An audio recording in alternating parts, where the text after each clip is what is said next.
ఇంద్రకీలాద్రి పైన కొలువైన కనకదుర్గమ్మ వారి పుట్టినిల్లేదో తెలుసా? Bezawada 1 town police station. ఇది నిజం. బెజవాడ పోలీసులు దుర్గమ్మకు పుట్టింటివారు ఎలా అయ్యారు? ప్రతి పండుగకు దుర్గమ్మ పోలీస్ స్టేషన్ నుండి ఎందుకొస్తుంది? ప్రతి పండుగకు మొదటి పూజ పోలీసులు ఎందుకు చేస్తారు? తమ ఇంటి ఆడపడుచులా అమ్మవారికి మొదటి చీర సారే ఇవ్వడం వెనకాల ఉన్న పరమార్థమేంటి? Watch the story.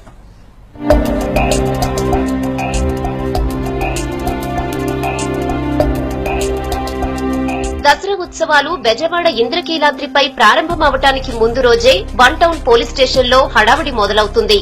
ఆ స్టేషన్ ఆవరణలో ఉన్న రావి చెట్టునే అమ్మవారి రూపంగా భావిస్తారు. అమ్మవారి పుట్టిల్లు ఇదేనని ఇక్కడి స్థల పురాణం చెప్తోంది. బెజవాడ 1 టౌన్ పోలీస్ స్టేషన్ ఇది. 1 టౌన్ పోలీస్ స్టేషన్ ఆవరణలో ఉన్న రావి చెట్టు ప్రాంతం ఇది. ఈ రావి చెట్టుకి ఎంతో ప్రాముఖ్యత ఉంది. ఈ రావి చెట్టుని ఎంతో పవిత్రంగా ఇక్కడ ప్రజలు పోలీసులు చూస్తారు. అమ్మవారి పూజ, మొదటి పూజ ఈ రావి చెట్టు దగ్గర జరుగుతుంది. అమ్మవారి పుట్టిల్లుగా ఈ రావి చెట్టు ప్రాంతాన్ని భావిస్తారు.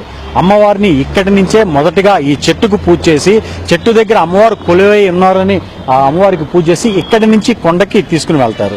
కొండకి అమ్మవారిని తీసుకుని వెళ్లిన తర్వాతే, పోలీసులు తీసుకుని వెళ్లిన తర్వాతే దసరా ఉత్సవాలు ప్రారంభమవుతాయి. నగర పోలీస్ కమిషనర్ ఆధ్వర్యంలో జరిగే ఆ పూజలో అమ్మవారిని తమ ఇంటి ఆడపడుచుగా భావిస్తారు పోలీసులు. తరువాత ఆమెకు చీర, సారె తీసుకుని కొండకు వెళ్తారు. పుట్టింటి వాళ్లు తెచ్చిన చీరను అలంకరించిన తరువాతే అమ్మవారికి ఈ ఉత్సవాల్లో మొదటి పూజ జరుగుతుంది. ఆ పూజలో కూడా పోలీసులు పాల్గొంటారు.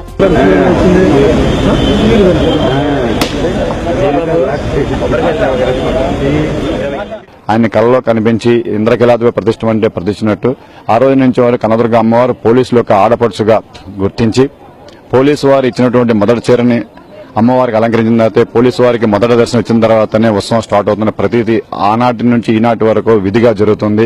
తరతరాలుగా ఇంద్రకీలాద్రిపై వస్తున్న ఆచారం ఇది. ఇప్పుడున్న వాళ్లల్లో సగానికి పైగా ఎవ్వరికి ఎందుకు ఈ విధంగా జరుగుతుందని అంటే చెప్పలేరు, కానీ ఇది మాత్రం ఆనవాయితీ అని అంటారు. దీని వెనకాల పెద్ద కథే ఉంది. ఎక్కడిది ఆనవాయితీ అని వెతుక్కుంటూ వెళితే కొండవీటి రెడ్డిరాజుల కాలంలో నుండి వచ్చిందని తేలుతుంది.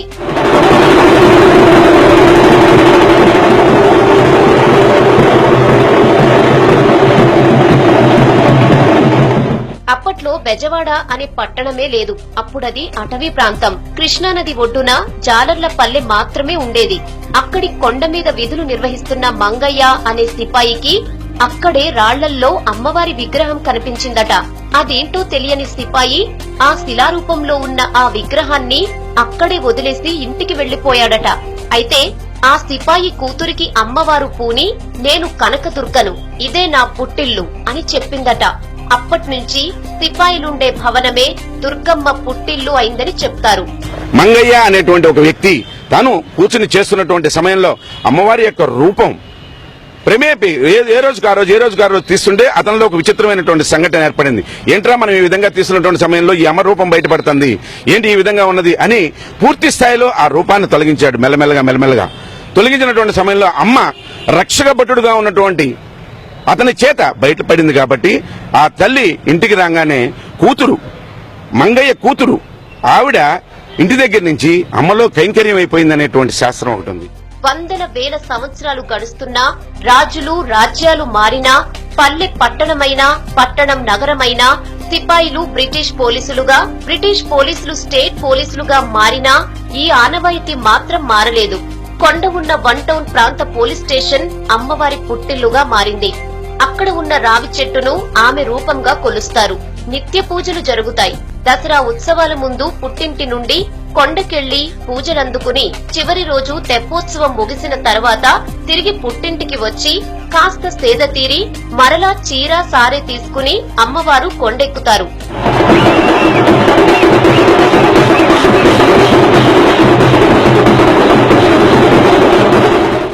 ఏ కులానికి, ఏ మతానికి చెందిన వ్యక్తైనా 1 టౌన్ పోలీస్ స్టేషన్ అధికారిగా వచ్చాడంటే ఆయనే అమ్మవారి పూజ నిర్వర్తించాల్సి ఉంటుంది. అదేవిధంగా గతంలో అనేక ముస్లిం, క్రిస్టియన్ అధికారులు సైతం ఈ ఆనవాయితీని కంటిన్యూ చేశారు. అమ్మవారి పుట్టింటి మనుషులుగా ఆమె వెంట నడిచారు. ఎన్నో జన్మల పుణ్యఫలం ఉండకపోతే కాని ఆ అవకాశం రాదని ఈ పోలీసులు భావిస్తారు. ఈ సందర్భంగా ర్యాంకుల తేడా లేకుండా కానిస్టేబుల్ నుంచి పోలీస్ కమిషనర్ వరకు అందరూ ఆనంద డోలికలతో స్టెప్పులేస్తారు.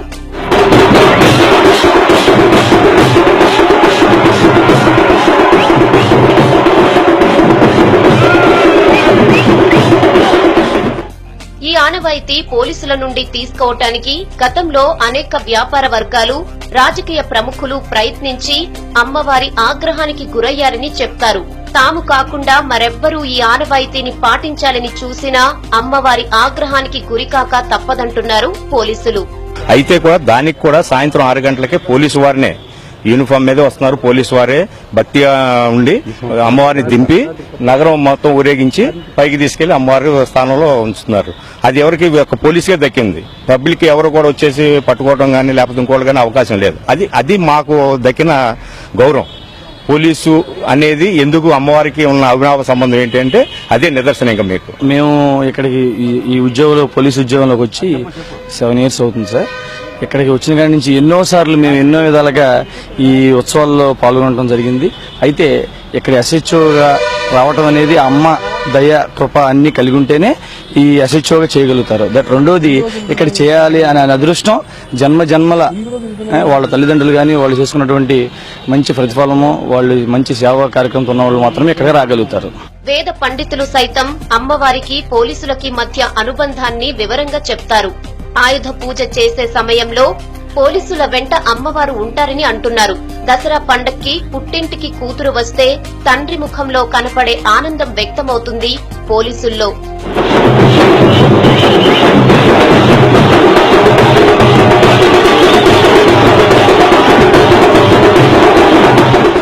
ఈ దసరా పండగ 9 రోజుల్లో 1 టౌన్ పోలీస్ స్టేషన్ పోలీసులంతా యూనిఫామ్ వేసుకోరు, సాంప్రదాయ దుస్తులే వేసుకుంటారు.